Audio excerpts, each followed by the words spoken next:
Hello everyone, welcome again to my channel startup classes. और ये वीडियो यूपी टीजीटी और पीजीटी के एस्पिरेंट्स के लिए है। और आपको बता दूं, ये वीडियो रसायन विज्ञान से संबंधित है, यानी इसमें मैं आपके रसायन विज्ञान का जो चैप्टर है वो क्लियर करने वाला हूं। ठीक है, ये चैप्टर है हाइड्रोजन एंड ऑक्सीजन फैमिली, यानी इसमें हाइड्रोजन से रिलेटेड क्वेश्चन होंगे और ऑक्सीजन फैमिली से रिलेटेड जितने भी क्वेश्चन है वो होंगे। ये वीडियो में जो क्वेश्चन है वो सभी के सभी हिंदी में है, उनका एक्सप्लेनेशन मैंने बहुत अच्छे से दिया है। ये वीडियो भविकल्प प्रश्नों पर आधारित है, यानी इसमें जितने भी प्रश्न हैं वो सभी भविकल्प पे हैं। और इस वीडियो में हम क्वेश्चन नंबर 41 से 60 तक करेंगे, क्योंकि इससे पहले दो पार्ट आ चुके हैं, पार्ट 1 एंड पार्ट 2। पार्ट 1 में क्वेश्चन नंबर 1 से 20 तक है, पार्ट 2 में क्वेश्चन नंबर 21 से 40 तक है। 20-20 क्वेश्चन की सीरीज चल रही है, लगभग 100 क्वेश्चन इस चैप्टर के आ जाएंगे। तो जल्दी से शुरू करते हैं वीडियो को। उससे पहले मैं आपको वीडियो की कुछ खास चीज़ें आपको बता देता हूँ। सबसे पहले ये जो सभी एमसीक्यू हैं as per standard of exam है, जो भी एग्जाम का स्टैंडर्ड है उसके अकॉर्डिंग ही मैंने बनाए हैं। सेकेंड पॉइंट ये है कि कंप्लीट सिलेबस कवर है, यानी टॉपिक से रिलेटेड जितने भी उसमें सिलेबस के पॉइंट्स हैं वो सभी इसमें कवर करे हैं मैंने, जितने भी पॉसिबल क्वेश्चन है वो रखे हैं। और थर्ड पॉइंट है डिटेल एक्सप्लेनेशन मैंने आपको दिया है कि भाई एमसीक्यू है, 4 ऑप्शन आए हैं, केवल ऑप्शन में से ये नहीं बता दिया कि ये सही है, बल्कि कोई ऑप्शन सही है तो वो किस तरह से, क्यों और सही है, वो भी मैंने उसका डिटेल एक्सप्लेनेशन इस वीडियो में दिया है।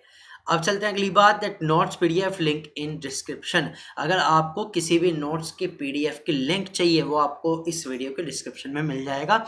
और अगर पार्ट 1 के देखोगे तो पार्ट 1 में मिल सकता है, पार्ट 2 में, पार्ट 3, पार्ट 4, जिस भी पार्ट की आप वीडियो देख रहे हैं उसमें नोट्स की वीडियो, जो नोट्स की पीडीएफ है उसका लिंक मिल जाएगा।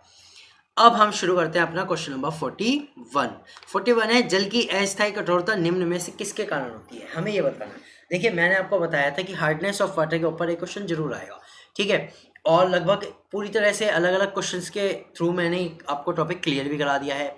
अब क्वेश्चन आता है, जल की अस्थायी कठोरता निम्न में से किसके कारण होती है। 4 ऑप्शन है। पहला ऑप्शन हमारे पास है NaHCO3 सोडियम बाइकार्बोनेट। दूसरा ऑप्शन है CaHCO3 होल ट्वाइस यानी कैल्शियम बाइकार्बोनेट। तीसरा ऑप्शन है Na2SO4 सोडियम सल्फेट। और चौथा ऑप्शन है डी कैल्शियम सल्फेट CaSO4। तो इनमें से कौन सा आंसर इसका सही आंसर है, तो मैं आपको बता दूं, चलिए थोड़ा सा एक्सप्लेन कर देता हूँ फिर आंसर बताऊंगा। देखिए, जो जल की अस्थायी कठोरता होती है वो 2 कंपाउंड्स के कारण होती है। जल की अस्थायी कठोरता 2 कंपाउंड के कारण होती है। अस्थायी कठोरता टेम्परेरी कठोरता भी होती है। वो होती है या तो कैल्शियम के बाइकार्बोनेट ऑफ कैल्शियम, या फिर मैग्नीशियम के बाइकार्बोनेट के कारण होती है। यानी चाहे कैल्शियम हो चाहे मैग्नीशियम हो, इन दोनों के बाइकार्बोनेट के कारण होती है। ठीक है, यानी कि हमारे पास कंपाउंड आएंगे जल की अस्थायी कठोरता के लिए CaHCO3 whole twice calcium bicarbonate, या फिर आएगा MgHCO3 whole twice magnesium bicarbonate. इन दो के कारण होती है जल की अस्थायी कठोरता। ठीक है, तो अब हम ऑप्शन अगर देखें तो हमारे पास ऑप्शन बी जो है वो करेक्ट ऑप्शन हो जाएगा। तो हमारा सही ऑप्शन हो गया बी CaHCO3। अगर इसकी जगह MgHCO3 होता, होल ट्वाइस होता, तो वो भी हमारा आंसर सही हो जाता। ठीक है, चलते हैं क्वेश्चन नंबर 42 पर। भारी जल हैवी वाटर क्या है। ये कह रहे हैं कि हैवी वाटर का फॉर्मूला इनमें से क्या है। ए इन्होंने ऑप्शन दिया H218O, यानी यहाँ पे जो है ऑक्सीजन का इन्होंने समस्थानिक दे दिया। देखिए, ऑक्सीजन के 2 समस्थानिक मेनली होते हैं, एक 16 एक होता है 18। ठीक है, ये दोनों आइसोटॉप्स हैं ऑक्सीजन के। अब बी ऑप्शन देखते हैं, लगातार आसवन से प्राप्त जल। अगर हम जल का डिस्टिलेशन करें, आसवन करें, तो उससे प्राप्त होने वाला जल है। सी D2O इसका फॉर्मूला होता है, और 4 है 4 डिग्री सेल्सियस पर जल। तो इसमें से भारी जल क्या है, तो भारी जल का जो सही आंसर है वो है सी D2O। तो भारी जल क्या होता है, D2O होता है। ठीक है, डी क्या है यहाँ पे, डी का मतलब होता है ड्यूटीरियम। ड्यूटीरियम इसका मतलब है कि ये एक हाइड्रोजन का आइसोटॉप है, इसके बारे में मैंने बताया भी था, और इसका सिंबल होता है 1H2। ठीक है, इसमें एक न्यूट्रॉन होता है, एक प्रोटॉन होता है और एक ही इलेक्ट्रॉन होता है। चलते हैं अगले क्वेश्चन नंबर की ओर 43। प्रयोगशाला में ऑक्सीजन बनाने में Mn2 का क्या कार्य है। MnO2 का क्या कार्य है, मैग्नीज डाइऑक्साइड का क्या कार्य है प्रयोगशाला में ऑक्सीजन बनाने में।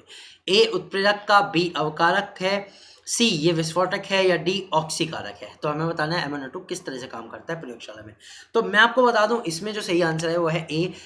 MnO2 जो होता है वो उत्प्रेरक की तरह कार्य करता है। किसकी तरह, उत्प्रेरक की तरह कार्य करता है। ठीक है, चलिए मैं आपको 2 रिएक्शन बताता हूँ जिसमें MnO2 जो है वो उत्प्रेरक की तरह कार्य करता है। देखिए, मैंने आपको कहा भी था, अगर कोई चीज़ का एग्जाम्पल जो है वो मैं आपको डिटेल में दूंगा एमसीक्यू के साथ। केवल यही नहीं कि ऑप्शन बता दिया ठीक है हो गया, नहीं। अब इसका डिटेल देखिए, MnO2 किस किस में उत्प्रेरक की तरह कार्य करता है।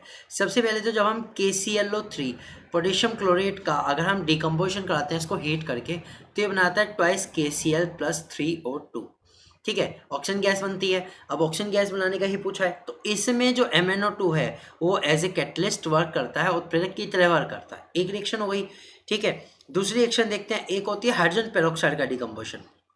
हाइड्रोजन पेरोक्साइड का जब डिकम्पोजिशन होता है MnO2 की प्रेजेंस में, तो उसमें क्या बनता है, उसमें बनता है 2H2O + O2। यहाँ पे भी ऑक्सीजन गैस बनी।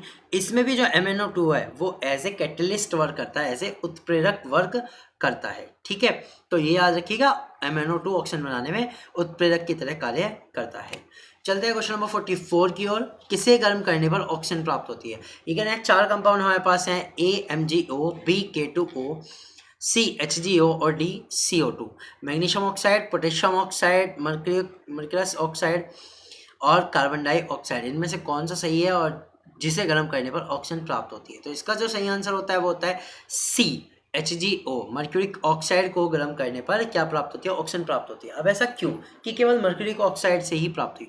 देखिए सबसे पहले बात करता हूँ मैं CO2 की। CO2 जो होता है जनरली गर्म करने पर टूटता नहीं है, डिकम्पोज नहीं होता, तो उससे ऑक्सीजन नहीं मिलती। मैग्नीशियम ऑक्साइड जो होता है वो भी ऑक्सीजन नहीं प्रोवाइड कर सकता, क्योंकि जब इसे हीट करते हैं तो ये MgO टूटता नहीं है, इवन ऑक्सीजन से और ज़्यादा रिएक्ट कर सकता है, ठीक है। K2 जो है एक बहुत अच्छा सा सुपर ऑक्साइड वाला कंपाउंड है, इसमें भी ऑक्सीजन से बहुत तेज रिएक्ट करने की क्षमता होती है, तो इसलिए जल्दी से ऑक्सीजन गर्म करने पर ऑक्सीजन नहीं देता है। तो ये इनके रीजन थे, आंसर हो गया HgO। चलते हैं अगले क्वेश्चन नंबर 45 की ओर। हाइड्रोजन किससे सीधे संयोग कर सकती है। अब हमें बताना है कि हाइड्रोजन जो गैस है इनमें 4 एटम्स में से, 4 एलिमेंट्स में से किससे सीधे डायरेक्ट रिएक्ट कर सकती है, डायरेक्ट संयोग कर सकती है। A calcium, B sodium, C तांबा या D जस्ता। हमें ये बताना है इन 4 में से किससे जो हाइड्रोजन है वो सीधे संयोग कर सकती है। इसका जो सही आंसर है वो है A कैल्शियम। इसका सही आंसर है कैल्शियम। कैल्शियम से हाइड्रोजन जो है वो सीधे जुड़ सकती है, CaH2 = CaH2 कैल्शियम हाइड्राइड ये बना सकती है, ठीक है। देखिए सोडियम से नहीं कर सकते, क्योंकि सोडियम जो होता है वो एयर में आते ही, ठीक है, तुरंत से आती एयर में आते ऑक्सीजन से रिएक्ट कर लेता है, उसके ऊपर एक तरह से क्या हो जाता है, प्रोटेक्टिव लेयर बन जाती है, इसलिए हाइड्रोजन उससे रिएक्ट नहीं कर पाती।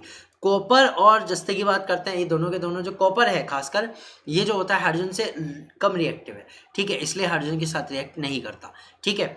एक तरह से क्योंकि ये भी पॉजिटिव है हाइड्रोजन भी, और ये भी इलेक्ट्रॉन लॉस करना चाहता है, तो आपस में रिएक्ट नहीं होती। सेम हम जस्ते के लिए कह सकते हैं, ये भी रिएक्ट नहीं करता। चलते हैं अगले क्वेश्चन नंबर 46 की ओर। हाइड्रोजनीकरण की क्रिया जिस पदार्थ की उपस्थिति में करते हैं उसका संकेत क्या है। तो ये कहते हैं हाइड्रोजनेशन। हाइड्रोजनेशन ये जो रिएक्शन है, ये जब हम कराते हैं हाइड्रोजनेशन की रिएक्शन, तो ये किस सबस्टेंस की प्रेजेंस में कराते हैं, किस मेटल की प्रेजेंस में कराते हैं। 4 ऑप्शन है, A Ni निकल, B CO cobalt, C option है Cu कॉपर और D ऑप्शन है Fe आयरन। इन 4 में से किसकी प्रेजेंस में हम ये रिएक्शन कराते हैं, ठीक है। ये रिएक्शन जो होती है वो होती है निकल की प्रेजेंस में, ठीक है। निकल की प्रेजेंस में आप करा सकते हो हाइड्रोजनेशन, ये निकल की प्रेजेंस में हो सकता है। और साथ साथ बता दूं इसके लिए और भी एलिमेंट यूज हो सकते हैं 2, एक है पैलेडियम और एक है प्लेटिनम। ये भी एलिमेंट यूज हो सकते हैं, पैलेडियम और प्लेटिनम और निकल, 3 सब्सटेंस ऐसे हैं, 3 मेटल ऐसे हैं जो यूज हो सकते हैं हाइड्रोजनेशन के लिए। हाइड्रोजनेशन का मतलब क्या होता है। हाइड्रोजनेशन का मतलब होता है एडिशन ऑफ हाइड्रोजन। जब किसी चीज में आप हाइड्रोजन का एडिशन कराते हैं तो उसे हम कहते हैं हाइड्रोजनेशन, हाइड्रोजनीकरण, ठीक है। जब किसी चीज में हाइड्रोजन जोड़ते हैं तो उसे कहते हैं हाइड्रोजनीकरण। चलते हैं, तो इसका आंसर हो गया आंसर नंबर A। चलते हैं क्वेश्चन नंबर 47 की ओर। हाइड्रोजन का रेडियो एक्टिव समस्थानिक कौन सा है। हाइड्रोजन का रेडियो एक्टिव समस्थानिक कौन सा है। हाइड्रोजन का रेडियो एक्टिव समस्थानिक 4 ऑप्शन हमारे पास है। A 1H1 यानी कि प्रोटियम, ठीक है। दूसरा है 1H2, ये है ड्यूटेरियम। तीसरा है 1H3 ट्राइटियम। और डी है इनमें से कोई नहीं, कि इनमें से कोई भी हाइड्रोजन का समस्थानिक रेडियो एक्टिव समस्थानिक नहीं है। तो देखिए मैं आपको बता दूं, हाइड्रोजन के तीनों समस्थानिक है, 1H1 प्रोटियम भी, 1H2 ड्यूटेरियम भी और 1H3 ट्राइटियम भी। इसमें जो रेडियो एक्टिव समस्थानिक है वो है C1H3, ठीक है। 1s3 जो है वो हाइड्रोजन का क्या है, वो एक हाइड्रोजन का समस्थानिक है, रेडियो एक्टिव आइसोटॉप्स, ठीक है, radio active isotope of hydrogen.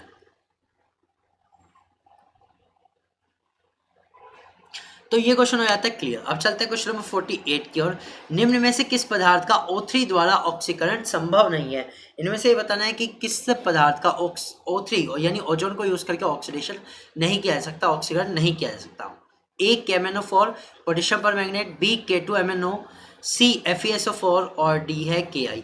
तो देखिए इसमें O3 द्वारा किसका ऑक्सीकरण नहीं किया जा सकता? इसका सही आंसर है ए KMnO4 पोटेशियम पर मैग्नेट। इसका जो ऑक्सीडेशन है वो O3 द्वारा नहीं हो सकता, क्योंकि पोटेशियम परमैंगनेट क्या होता है, किसी भी एसिड से रिएक्ट करके, किसी भी डाइल्यूट एसिड से रिएक्ट करके डिकम्पोज होकर के ऑक्सीजन प्रोवाइड कराता है, ठीक है, इसलिए O3 की इसमें जरूरत नहीं होती। चलते हैं क्वेश्चन नंबर 49 की ओर। ऊपरी वायुमंडल में ओजोन परत के पतली होने के कारण वायुमंडल में उपस्थित कौन सी गैस है? ये कह रहे हैं ऊपरी वायुमंडल में यानी स्ट्रेटोस्फीयर में जो ओजोन लेयर है जब वो पतली हो जाती है तो इसका कारण वायुमंडल की कौन सी गैस है, ठीक है। चार ऑप्शन है, ए फ्रियॉन, बी फ्लोरीन, सी फेरोसिन या डी पॉलीहेलोजन। तो देखिए इसका जो सही आंसर है वो है ए फ्रियॉन। फ्रियॉन जो गैस है वो वायुमंडल में ओजोन परत को शेयर करती है यानी उसका लॉस करती है। ये कौन सी गैस है? फ्रियॉन। और फ्रियॉन का फॉर्मूला क्या होता है? देखिए फ्रियॉन का फॉर्मूला होता है CCl2F2, ठीक है। ये इसका फॉर्मूला होता है, स्ट्रक्चर है कि एक कार्बन पे 2 क्लोरीन है और उसी कार्बन पे 2 फ्लोरीन है, इसलिए जो इसका नाम होगा वो होगा डाइफ्लोरो मीथेन। डाइफ्लोरो मीथेन ये इसका केमिकल नेम हो जाएगा, ठीक है। क्वेश्चन नंबर 50 है, समताप मंडल स्ट्रेटोस्फीयर में ओजोन की कमी किसके कारण होती है? देखिए अब यही क्वेश्चन अभी हमने जो पहले किया उसी से रिलेटेड है। अब इसमें पूछा गया है कि ओजोन की कमी जो होती है वो किसके कारण होती है। इनमें से बताना है कौन सा कंपाउंड ऐसा है जो उसके लिए रिस्पॉन्सिबल है O3 ओजोन की कमी के लिए, ठीक है। चार ऑप्शन है, C7F16, बी ऑप्शन है CF2Cl2, सी ऑप्शन है C6F6 और डी ऑप्शन है C6H6Cl6। इन्होंने चार ऑप्शन हमें दिए हैं, ठीक है। तो अभी अभी मैंने बताया था जो ओजोन की जो कमी होती है, ओजोन की परत में जो लेयर में जो कमी आती है, जो क्षय आता है वो आता है किसके कारण? वो आता है फ्रियॉन के कारण, ठीक है। इसका फॉर्मूला होता है CF2Cl2 या फिर CCl2F2, इसे कैसे भी लिख सकते हैं, कोई दिक्कत नहीं है, ठीक है। इसके कारण आता है, तो सही ऑप्शन हो जाएगा हमारा बी फ्रियॉन, CF2Cl2, ठीक है। तो बी आंसर हमारा सही हो गया। चलते हैं अगले क्वेश्चन नंबर 51 पर। किस यौगिक में OO बंद है? यानी देखिए ये वाला जो बॉन्ड होता है इसे हम कहते हैं पेरोक्साइड बॉन्ड। किस यौगिक में पेरोक्साइड बॉन्ड है, ठीक है, ये वाला बॉन्ड पूछा है, किस यौगिक में पेरोक्साइड बॉन्ड है। चार ऑप्शन है, ए H2S2O8, बी ऑप्शन है H2S2O6, सी ऑप्शन है H2S2O2 और डी ऑप्शन है H2S4O3। हमारे पास चार ऑप्शन इन्होंने दिए हैं, ठीक है। इनमें से हमें बताना है कि पेरोक्साइड बॉन्ड O और O के बीच का जो बॉन्ड है वो पेरोक्साइड बॉन्ड किस में है, ठीक है। तो इसका मैं सही आंसर बताता हूँ आपको। इसका सही आंसर है ए H2S2O8, ठीक है। तो इसका मैं एक बार डायग्राम आपको बताता हूँ बना के, ठीक है। सबसे पहले इसमें जो 2S हैं वो 2 साइड है और बीच में जो ऑक्सीजन है वो पेरोक्साइड बॉन्ड से जुड़ी हुई है, 2 ऑक्सीजन, ठीक है। हम बना रहे हैं H2S2O8 का, ठीक है। तो अब देखिए ये तो जुड़ गए। अब इसमें क्या हो रहा है कि 8 ऑक्सीजन पूरी करने के लिए 2 सल्फर पर आ गई, 2 इस सल्फर पर आ गई डबल बॉन्ड के साथ, ठीक। अब एक ऑक्सीजन इधर जुड़ेगी और एक ऑक्सीजन इधर और उनके साथ जुड़ेंगे हाइड्रोजन, उनके साथ क्या जुड़ेंगे? हाइड्रोजन जुड़ेंगे। तो ये हमारा बनता है स्ट्रक्चर किसका? H2S2O8 का। अब यहाँ देखिए, यहाँ जो ये वाला बॉन्ड है बीच का, यही तो पेरोक्साइड बॉन्ड है, तो ये जो पेरोक्साइड बॉन्ड होता है वो इनमें से होगा H2S2O8 में, इसलिए हमारा आंसर हो गया ए करेक्ट आंसर। चलते हैं क्वेश्चन नंबर 52 पर। CuSO4 5D2O होता है, ये कह रहे हैं जो CuSO4 5 ड्यूटीरियम ऑक्साइड है ये क्या होता है। इसमें से बताना है कि अगर भारी जल के साथ CuSO4 का कंपाउंड बने तो इसकी कुछ क्या खास प्रॉपर्टी होगी। ए CuSO4 5H2O की अपेक्षा अधिक नीला होता है, बी ऑप्शन है CuSO4 5H2O की अपेक्षा कम नीला होता है, यानी अगर वाटर को यूज करें तो ज़्यादा नीला होगा या फिर वाटर को यूज करें तो कम नीला होगा, एक तो ये बताना है। सी कि ये सफ़ेद रंग का होता है या डी ये पीले रंग का होता है। ठीक है, अब मैं पहले आपको CuSO4 के बारे में बताता हूँ। CuSO4 जो होता है वो होता है कॉपर सल्फेट, ठीक है। Copper sulphate. जब इसका क्रिस्टलाइजेशन करते हैं नॉर्मली वाटर में तो ये बनाता है CuSO4 इंटू 5H2O। ठीक है, कॉपर सल्फेट पेंटाहाइड्रेट ये बनाता है। अब इस पूरे कंपाउंड को हम कहते हैं ब्लू विट्रियोल, नीला थोता, ब्लू विट्रियोल। ओके, ये भी कहते हैं ब्लू विट्रियोल। अब बात करते हैं कि ये तो इसकी बात होगा, इसका कलर कैसा होता है, इसका कलर होता है ब्लू। ठीक है, लेकिन हाँ, कॉपर सल्फेट का कलर बता दूं, ये होता है व्हाइट कलर का पाउडर, क्रिस्टलाइन पाउडर। ठीक है, और CuSO4 इंटू 5H2O का कलर होता है ब्लू। ठीक, अब इसमें इन्होंने कहा कि अगर वाटर की जगह ये ड्यूटेरियम ऑक्साइड के साथ बने, यानी भारी जल के साथ बनाया गया है, इस तरह से यहाँ पे D2 हो जाए, तो अब इसका कलर कैसा होगा? अपेक्षाकृत अधिक नीला होगा, कम होगा, सफ़ेद होगा या पीला होगा? ठीक है, तो इसका जो सही आंसर आएगा वो आएगा A, CuSO4 इंटू 5H2O की अपेक्षा अधिक नीला। ये थोड़ा ज़्यादा नीले कलर का होगा, यानी डार्क ब्लू हो जाएगा। ठीक है, तो इसका जो सही आंसर हो जाएगा वो हो जाएगा A, CuSO4 इंटू 5H2O की अपेक्षा अधिक नीला हो जाएगा। चलते हैं 53 क्वेश्चन की ओर। बर्फ में HOH बंधन कोण का मान लगभग क्या होगा? ये कह रहे हैं जो HOH बॉन्ड है इसका बॉन्ड एंगल क्या होगा? तो सबसे पहले मैं आपको स्ट्रक्चर बना के बताऊंगा, लेकिन उससे पहले देख लेते हैं ऑप्शन हमारे पास क्या है। ए है 105 105 डिग्री, बी ऑप्शन है 90 डिग्री, सी ऑप्शन है 60 डिग्री और डी ऑप्शन है 120 डिग्री। हमें 4 ऑप्शन यहाँ पर दिए गए हैं, इसमें से बताना है। तो पहले इसका स्ट्रक्चर देखिए अगर जनरली हम ऑक्सीजन के साथ हाइड्रोजन को बनाएं, ठीक है, तो वाटर का स्ट्रक्चर कुछ ऐसा बनना चाहिए, लेकिन एक्चुअली हमारे पास एक थ्योरी आती है VSEPR थ्योरी। उसके अकॉर्डिंग क्या होता है, जो ये लॉन पेयर होते हैं ये क्या करते हैं, इन बॉन्ड पेयर के साथ रिपल्शन करते हैं। ठीक है, अब जो रिपल्शन होता है उसमें जो लॉन पेयर है ये एज ए पेयर की तरह वर्क करते हैं। अब लॉन पेयर के बीच रिपल्शन होता है और इनके कारण बॉन्ड में रिपल्शन होता है, बॉन्ड पेयर के साथ रिपल्शन होता है, यानी ये इन्हें भी रिपल्स करते हैं तो दूर हो जाते हैं। तो कुल मिला के स्ट्रक्चर जो है डिफॉर्म होकर कुछ ऐसा हो जाता है जिसे हम बेंट स्ट्रक्चर कह सकते हैं, बेंट या वी शेप। ठीक है, एक बात तो क्लियर होगी। तो जनरली अगर हम देखें तो इसका एंगल जो होना चाहिए था वो 180 डिग्री होना चाहिए था, लेकिन जो इसका एंगल हो जाता है वो इस तरह से, जब बेंड हो जाता है इसका एंगल हो जाता है 104.5 डिग्री, 104.5 डिग्री इसका एंगल हो जाता है। तो अप्रोक्स अगर हम देखें तो हमारा ए आंसर जो है वो सही आ रहा है 105 डिग्री के करीब। ठीक है, तो 105 डिग्री इसका सही आंसर जाता है, इसलिए आंसर हो जाता है ए। अब चलते हैं क्वेश्चन नंबर 54 की और 54वें क्वेश्चन की ओर चलते हैं। ठीक है, अब इसमें है ये कह रहे हैं निम्न में से किस ऑक्साइड के साथ HCl मिलाने पर H2O2 मिलेगा? इनमें से 4 ऑप्शन हमारे पास है कि किसके साथ HCl मिलाने पर H2O2 मिलेगा। ठीक है, 4 ऑप्शन है, A MnO2, बी ऑप्शन है BaO barium oxide, C option है NO2 और डी ऑप्शन है उपरोक्त में से कोई नहीं। ठीक है, तो सबसे पहले मैं आपको ऐसी रिएक्शन बताता हूँ जिसमें HCl मिलाने पर, ऐसा कंपाउंड बनाऊंगा जिसमें HCl मिलाने पर H2O2 मिलता है। वो कंपाउंड है BaO2 बेरियम डाई ऑक्साइड। जब इसकी रिएक्शन HCl के साथ करते हैं तो इसमें हमें मिलता है H2O2 और मिलता है BaCl2। ठीक है, तो देखिए वो कंपाउंड है BaO2 और BaO2 का जो ऑप्शन है वो हमारे पास कहीं नहीं है, तो इसका जो सही आंसर हो जाएगा वो हो जाएगा उपरोक्त में से कोई नहीं। ध्यान दीजिएगा यहाँ एक ऑप्शन दिया हुआ है बेरियम ऑक्साइड BaO, जो कि गलत है, BaO नहीं होता, ये होता है BaO2 barium oxide, barium dioxide. ठीक है, तो इसका जो सही आंसर हो जाएगा डी, उपरोक्त में से कोई नहीं। लेकिन अगर आपके एग्जाम में आ जाता है तो BaO2 सही आंसर हो जाएगा। चलते हैं क्वेश्चन नंबर 55 की और। वह ऑक्साइड जो तनु अम्ल से अभिक्रिया करके H2O2 देता है। देखिए ये क्वेश्चन भी बहुत अच्छा है कि ऐसा कौन सा ऑक्साइड है जो तनु अम्ल से अभिक्रिया करके H2O2 देता है। अब यहाँ तनु अम्ल बताया है, कोई भी एसिड का नाम नहीं लिया, ना HCl ना H2SO4, किसी का नाम नहीं लिया। तो ऐसा कौन सा ऑक्साइड है जो किसी भी तनु अम्ल से अभिक्रिया करके H2O2 देता है? ठीक है, 4 ऑप्शन है, TiO2 titanium oxide, B MnO2 manganese oxide, C Na2O2 sodium peroxide और डी ऑप्शन है PbO2 लेड ऑक्साइड। ठीक है, 4 ऑप्शन इन्होंने दिए हैं, तो इसका जो सही आंसर है वो है C Na2O2 sodium peroxide. Sodium peroxide जो होता है वो देता है। अब वो इसकी रिएक्शन क्या है वो देखते हैं। इसकी रिएक्शन है Na2O2। ठीक है, इसकी रिएक्ट कराओ आप H2SO4 के साथ। H2SO4 कैसा होगा? डाइल्यूट होगा, क्योंकि उन्होंने कहा है कि तनु होना चाहिए। तो जब ये इसके साथ रिएक्शन होती है तो इसमें एक तो बनता है H2O2 जो हमें चाहिए ही चाहिए, और साथ में बनता है Na2SO4 सोडियम सल्फेट। ठीक है, तो हाइड्रोजन पेरोक्साइड मिलता है Na2O2 के साथ। चलते हैं अगले क्वेश्चन नंबर 56 की ओर। पानी की कठोरता क्लार्क विधि से जिस पदार्थ को मिलाकर दूर करते हैं उसका सूत्र क्या है?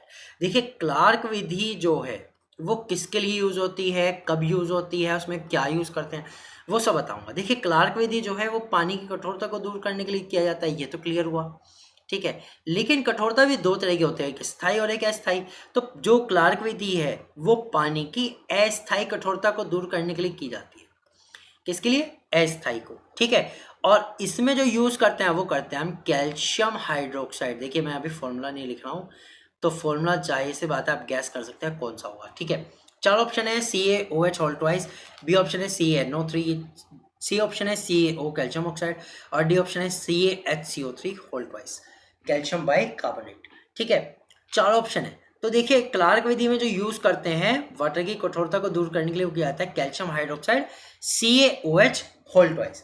अब क्यों यूज किया जाता है इसकी बात करते हैं। देखिए मैंने आपको कहा ना डिटेल आंसर दूंगा, डिटेल रीजन भी दूंगा, सब कुछ आपको डिटेल में बता रहा हूँ।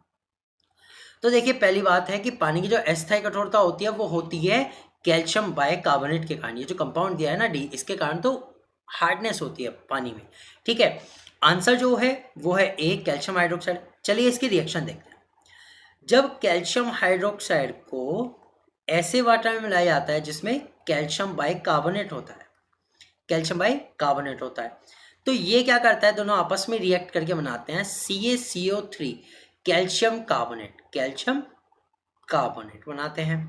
अब कैल्शियम कार्बोनेट कैसे दूर होता है, ये PPT बन के यानी प्रेसिपिटेट बन के, व्हाइट प्रेसिपिटेट बन के नीचे बैठ जाता है, ठीक है, नीचे बैठ जाता है। अब ये जब नीचे बैठ जाता है तो इसको डिकेंटेशन के थ्रू अलग कर सकते हैं, फिर फिल्ट्रेशन आप कह सकते हो, ठीक है, फिल्ट्रेशन के थ्रू इसको अलग कर सकते हैं, यानी वाटर हमें मिल जाएगा और ये नीचे बैठ के अलग हो जाएगा, ठीक है। तो ये रिएक्शन थी CaOH होल ट्वाइस जो है क्लार्क विधि में पानी की अस्थायी कठोरता को दूर करने के लिए यूज होता है कैल्शियम हाइड्रोक्साइड। तो ए आंसर सही हो गया हमारा। और चलते हैं आप क्वेश्चन नंबर 57 पर।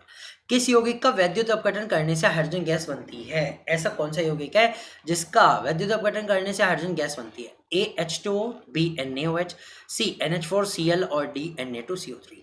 देखिए अगर हाइड्रोजन गैस बनानी है तो हमें हाइड्रोजन चाहिए ही चाहिए, ठीक है। ऐसा कंपाउंड चाहिए जिसमें हाइड्रोजन हो, ठीक। तो पहला अगर देखें तो इसमें हाइड्रोजन है, बी ऑप्शन देखें इसमें भी हाइड्रोजन है, सी ऑप्शन में तो हाइड्रोजन है लेकिन वो NH4 अमोनियम के साथ है, और डी अगर देखें तो इसमें तो हाइड्रोजन है ही नहीं, तो डी तो बिल्कुल नहीं हो सकता। अब बचे तीन ऑप्शन, तीन में से पहला देखते हैं। पहला जो है H2O, अगर मैं इसका इलेक्ट्रोलाइसिस करूं यानी कि वैद्युत अपघटन करूं तो इसमें दो गैस बनती है 2H2 और O2, हाइड्रोजन और ऑक्सीजन, ठीक है। एक तो हमें इस रिएक्शन में मिल गई, यानी ये एक तो हमें वाटर से मिल गया। दूसरी रिएक्शन का वैद्युत अपघटन देखते हैं NaOH का। देखिए NaOH का जो होता है वो मोल्टन स्टेट में होता है। किस स्टेट में होता है? मोल्टन स्टेट में। तो ये बनाता है एक सोडियम का आयन और एक बनाता है हाइड्रोक्साइड का आयन, तो इसमें तो हाइड्रोजन कहीं नहीं मिली। चलते हैं सी ऑप्शन को देखते हैं, NH4Cl अमोनियम क्लोराइड। इसका जब हम वैद्युत अपघटन करते हैं ये भी दो आयन बनाता है, एक NH4 पॉजिटिव और एक Cl नेगेटिव, यानी अमोनियम और क्लोराइड आयन, तो इसमें भी कहीं हमें हाइड्रोजन नहीं मिली। और डी ऑप्शन है सोडियम कार्बोनेट, इसमें तो हाइड्रोजन है ही नहीं, तो मिलेगी कहाँ से? तो हमारा जो सही आंसर हो जाता है वो हो जाता है H2O। ए आंसर हमारा सही हो जाता है। 57 क्वेश्चन का आंसर हुआ ए। चलते हैं अगले क्वेश्चन नंबर 58 की ओर। कौन सा ऑक्साइड सबसे अधिक अम्लीय है? ये भी बहुत अच्छा इंपॉर्टेंट क्वेश्चन है कि कौन सा ऑक्साइड सबसे अधिक अम्लीय है। देखिए मैंने आपको पहले ही बताया था ये जो चैप्टर है इसमें हाइड्रोजन और ऑक्सीजन दोनों के क्वेश्चन आ रहे हैं, तो ऑक्साइड से रिलेटेड, हाइड्राइड से रिलेटेड, हाइड्रोजन से रिलेटेड और वाटर से रिलेटेड सभी क्वेश्चन इसमें कवर हो रहे हैं, ठीक है। तो आई थिंक इस पर तो कोई क्वेश्चन आपका छूटेगा नहीं। 100 क्वेश्चन की सीरीज है, 60 क्वेश्चन इस पार्ट में होने वाले हैं, 58 हो चुके, 2 क्वेश्चन और हैं, ठीक है। और 100 क्वेश्चन की सीरीज है, 100 बहुत इंपॉर्टेंट क्वेश्चन है।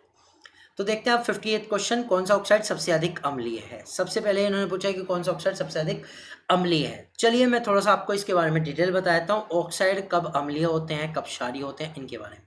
देखिए ऑक्साइड जो होते हैं वो 3 टाइप के हम डिवाइड कर सकते हैं, एक तो अम्लीय और एक क्षारीय और एक हम कर सकते हैं उभयधर्मी ऑक्साइड, उभयधर्मी ऑक्साइड। तो अब आप कहेंगे सर ये तो समझ में आता है कि अम्लीय कौन से होते हैं, क्षारीय होते हैं, और उभयधर्मी कौन से होते हैं? उभयधर्मी वो होते हैं जो दोनों का नेचर शो करते हैं, यानी वो अम्लीय भी बिहेवियर शो करते हैं और क्षारीय बिहेवियर भी शो करते हैं। ऐसे ऑक्साइड जो अम्लीय और क्षारीय दोनों का बिहेवियर शो करते हैं उन्हें कहते हैं उभयधर्मी ऑक्साइड। अब बात करते हैं अम्लीय ऑक्साइड कौन से होंगे और क्षारीय ऑक्साइड कौन से होंगे। अम्लीय ऑक्साइड जितने भी नॉन मेटल्स हैं, जितने भी नॉन मेटल हैं, उन सबके जो ऑक्साइड्स होते हैं वो सभी अम्लीय होते हैं। जितने भी नॉन मेटल है उनके ऑक्साइड जो होते हैं अम्लीय होते हैं। लेकिन इसमें कुछ एक्सेप्शन है, जैसे CO कार्बन मोनोऑक्साइड, वो अम्लीय नहीं होता। लेकिन जनरली जो नॉन मेटल के ऑक्साइड होते हैं वो अम्लीय होते हैं। इसी तरह जो मेटल के ऑक्साइड होता है, मेटलिक ऑक्साइड जितने भी है वो सभी क्षारीय होते हैं, ये हम कह सकते हैं। लेकिन अब उभयधर्मी ऑक्साइड कौन से हैं, वो जो अम्लीय और क्षारीय दोनों होते हैं। इसके दो एग्जाम्पल मैंने आपको बताए थे, एक तो बताया था जिंक ऑक्साइड और एक बताया था Al2O3। ये होते हैं उभयधर्मी ऑक्साइड। तो अब हम आते हैं अपने क्वेश्चन पे वापस कि सबसे अधिक अम्लीय कौन सा है। तो अम्लीय वही होगा जो नॉन मेटल में होगा। पहला देखते हैं Al2O3 एल्यूमिनियम ऑक्साइड। ये अम्लीय है ही नहीं, ये उभयधर्मी ऑक्साइड है। अम्लीय भी होता है, क्षारीय भी होता है। बी ऑप्शन है PbO2 लेड ऑक्साइड। लेड जो है वो मेटल है, ठीक है, और ऑक्सीजन के साथ बना है, तो लेड ऑक्साइड जो होगा मेटलिक ऑक्साइड यानी कि क्षारीय नेचर का होगा। सी ऑप्शन देखते हैं कैल्शियम ऑक्साइड। ये भी क्या है, ये भी मेटलिक ऑक्साइड है, ये भी क्षारीय होगा। और डी ऑप्शन आता है CO2। CO2 एक नॉन मेटलिक ऑक्साइड है, इसलिए ये सबसे ज्यादा अम्लीय होगा। केवल यही एक है जो सबसे ज्यादा अम्लीय होगा इन सब में। तो आंसर हो जाता है डी। तो इसका सही आंसर हो जाता है डी, यानी सबसे अधिक अम्लीय ऑक्साइड होगा CO2 कार्बन डाइऑक्साइड। चलते हैं अगले क्वेश्चन नंबर 59 की ओर। किस पर तनु HNO3 की क्रिया द्वारा हाइड्रोजन उत्पन्न होती है। हमें ये बताना है इनमें से किस पर HNO3 की रिएक्शन से हमें हाइड्रोजन मिलेगी। ए ऑप्शन है Mg मैग्नीशियम, बी ऑप्शन है Mn मैग्नीज, सी ऑप्शन है Ca कैल्शियम और डी ऑप्शन है ए व बी दोनों। तो देखिए मैं आपको ये क्वेश्चन पहले ही बता चुका हूँ। ऐसा आया था कि मैग्नीशियम HNO3 के साथ रिएक्शन करने पे हाइड्रोजन देता है, ठीक है। तो अब ये जो है इसका जो सही आंसर हो जाएगा वो हो जाएगा डी, ए व बी दोनों, क्योंकि मैग्नीशियम और मैग्नीज दोनों के दोनों हाइड्रोजन बनाते हैं HNO3 के साथ रिएक्शन पर, ठीक है। कैल्शियम नहीं बनाता, कैल्शियम NO या NO2 गैस बनाता है। तो इसका जो सही आंसर हो जाएगा वो हो जाएगा D. Answer number D is the correct answer. चलते हैं क्वेश्चन नंबर 60 पर। 100 क्वेश्चन के हैं, ये 60 नंबर क्वेश्चन इस वाले पार्ट का लास्ट क्वेश्चन है, ठीक है। ये देखते हैं हाइड्रोजन किस तत्व से सीधे संयुक्त होती है। ये क्वेश्चन अभी थोड़ी देर पहले भी शायद इसी टाइप का एक क्वेश्चन आया था, अब फिर देख लेते हैं। हाइड्रोजन किस तत्व से सीधे संयुक्त होती है, यानी सीधे रिएक्ट कर सकती है, डायरेक्ट रिएक्ट कर सकती है। ए है कैल्शियम, बी है सोडियम, सी है कॉपर और डी है मैग्नीशियम। तो इसका जो सही आंसर है वो है ए कैल्शियम। कैल्शियम के साथ जो है वो हाइड्रोजन को डायरेक्ट रिएक्ट कर सकती है। रिएक्शन कुछ इस टाइप की होगी, Ca+H2 equal CH2 calcium hydride. तो ये बनेगा। और इसी के साथ पार्ट 3 जो है वो कंप्लीट हो चुका है, ठीक है, 60 क्वेश्चन तक। और अभी 40 क्वेश्चन और हैं, पूरे 100 क्वेश्चन इस चैप्टर के मैं आपको कराऊंगा, ठीक है। बने रहिए मेरे चैनल के साथ। अगर आप चैनल पे नए हैं और आपने अभी तक सब्सक्राइब नहीं किया है तो मेरे चैनल को सब्सक्राइब कीजिए, क्योंकि आपको back to back UP TGT और पीजीटी की वीडियो मिल रही हैं। अगर आपका 11th-12th का कोई कंसेप्ट क्लियर नहीं है तो उसकी भी वीडियो मेरे चैनल पे आपको मिल जाएगी, वहाँ से आप उसे क्लियर कर लीजिए ताकि आपको इन वीडियोज़ को देखने में और ज़्यादा अच्छा लगे। मिलता हूँ आपसे अगली वीडियो में, बाय।